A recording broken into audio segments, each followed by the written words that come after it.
دنیا بھر کے مسلم ممالک غیر مسلم ممالک اس وقت اسلام کے ساتھ کھڑے دکھائی دیتے ہیں۔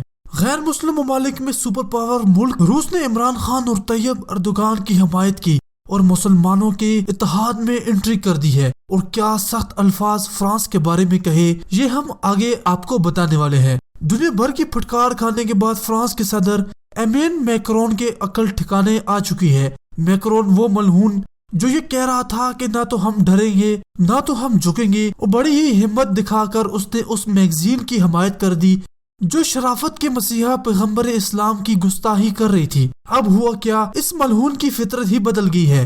ایمین میکرون نہ ہی اپنے بیان سے پلٹا بلکہ اس نے اس میگزین سے بھی مکمل تحقیق کر دی جو پیغمبر اسلام محمد صلی اللہ علیہ وسلم کے مذاق اڑانے کے سنگین گناہ میں ملوث تھی۔ دوستو، اب ایسا کیا ہوا کہ ایمین میکرون دنیا بھر کے مسلمانوں سے یہ کہتا پھر رہا ہے کہ ہمیں اسلام کا خیال ہے۔ اب وہ اس بات کو بھی مان رہے ہیں کہ اس گستاخی سے مسلمانوں کے دل گہرے صدمے میں پہنچ چکے ہیں۔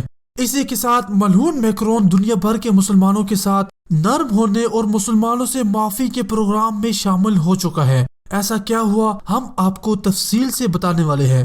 دوستو، یہ ویڈیو بڑی ہی اہم ہونے والی ہے، اس لیے آپ اس ویڈیو کو آخر تک لازمی دیکھیے گا۔ اگر ویڈیو اچھی لگے تو لائک کریں اور شیئر کریں، اور ہمارے چینل ہمارا پاکستان کو سبسکرائب کر کے ساتھ میں لگے گھنٹی پر لازمی کلک کیجیے تاکہ آپ کے پاس ہماری ہر ویڈیوز کی نوٹیفیکیشن پہنچ سکے۔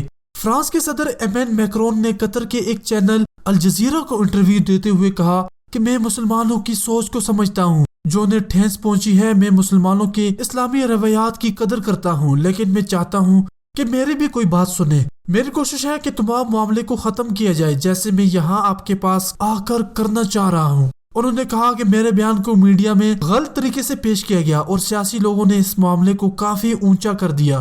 یہ تمام باتیں میکرون ملعون نے عربی چینل الجزیرہ سے کی جو قطر کا چینل ہے، اور فرانس کے سامان کا سب سے پہلے بائیکاٹ قطر سے ہی ہوا تھا۔ اس کے بعد کویت نے کیا۔ جب فرانس نے یہ احتجاج کیا کہ یہ بائیکاٹ نہ کیا جائے تو ترکی میدان میں اتر گیا۔ اب ایک نیا موڑ آ گیا۔ ترکی کے صدر جناب رجب طیب اردوغان جو پوری اسلامی دنیا میں ایک الگ ہی وقار رکھتے ہیں، انہوں نے مسلمانوں سے فرانس کے سامان کا مکمل بائیکاٹ کی اپیل کر دی۔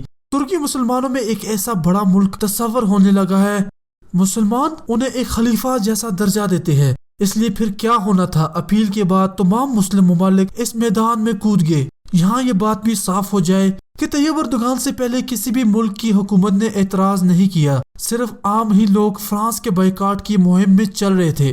جیسے ہی اردوغان نے کہا تو فوراً پاکستان ایران کی پارلیمنٹ میں مشترکہ قرارداد پاس ہوئی۔ اب تمام ملک کھل کر فرانس کے خلاف میدان میں اتر گئے۔ Turkey, Qatar, Kuwait, Pakistan, Iran, Malaysia, Indonesia, فلسطین، لیبیا، جارڈن جیسے تمام ممالک نے فرانس کی نیندیں حرام کر دی۔ اس کے علاوہ وہ مسلمان جو اقلیت میں دوسرے غیر مسلم ممالک میں موجود ہیں، انہوں نے بھی اس مہم میں شمولیت اختیار کی ہے۔ ہندوستان کے مسلمانوں نے سخت احتجاج کیا، اور حیرت تو تب ہوئی جب پوری دنیا میں صرف ایک ہندوستان ہی ایسا ہے جس نے مسلمانوں سے دشمنی کی انتہا کرتے ہوئے فرانس کی گستاخیوں میں اس کا ساتھ دے دیا۔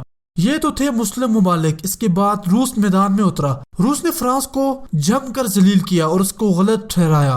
روس سے جو بیان آیا، انہوں نے کہا کہ ہمارے ملک میں ایسے گستاخوں کے لیے کوئی جگہ نہیں ہے۔ اب روس میں کسی بھی قیمت پر ایسا نہیں ہونے دیں گے۔ ہم سبھی مذاہب کا احترام کرتے ہیں۔ روس کی پھٹکار کے بعد کینیڈا کے وزیر اعظم جسٹس ٹرینٹو نے بھی فرانس کو ذلیل کرتے ہوئے کہا کہ فریڈم آف سپیچ کی بھی کچھ لمٹس ہوتی ہیں جس کے ذریعے کسی کی گستاخی نہیں کی جاتی۔ انہوں نے ایک مثال دیتے ہوئے کہا کہ اگر ہم لوگوں سے بھرے ہوئے سینما ہال میں موجود ہوں، سب خاموشی سے پکچر دیکھ رہے ہوں، تو کیا ہمیں اجازت ہے کہ ہم ہال میں کھڑے ہو کر شور مچانا شروع کر دیں کہ ہمیں فریڈم آف سپیچ ہے؟ اس کی اجازت کوئی نہیں دے گا۔ تو گستاخی کی اجازت آپ کو کیسے مل گئی؟ ساتھ ہی اقوام متحدہ نے بھی اس معاملے پر فرانس کو جم کر ذلیل کیا ہے۔ اس سب کو دیکھتے ہوئے فرانس کی سرکار کا دم نکل گیا۔ فرانس کی دنیا میں جو مٹی پلیت ہوئی اسے دیکھتے ہوئے فرانس کی سرکار کو پیچھے آنا پڑا، اور آخرکار میکرون ملعون کو الجزیرہ پر بھی آنا پڑا۔ دوستو، فرانس کی معیشت اب دن بدن گھٹے میں گرتی جا رہی ہے، اور آپ سب سے گزارش ہے